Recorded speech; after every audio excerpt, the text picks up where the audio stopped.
Before subways faded, before streetcars vanished, there was the GM TDH-4509, built by General Motors.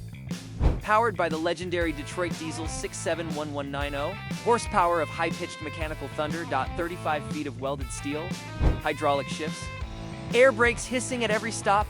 It didn't promise luxury, it promised reliability. But behind its friendly round face was a bigger story, one that helped replace those America's streetcars with diesel power. This wasn't just a bus, it was the sound of a nation in motion. Like and subscribe for more forgotten machines of history.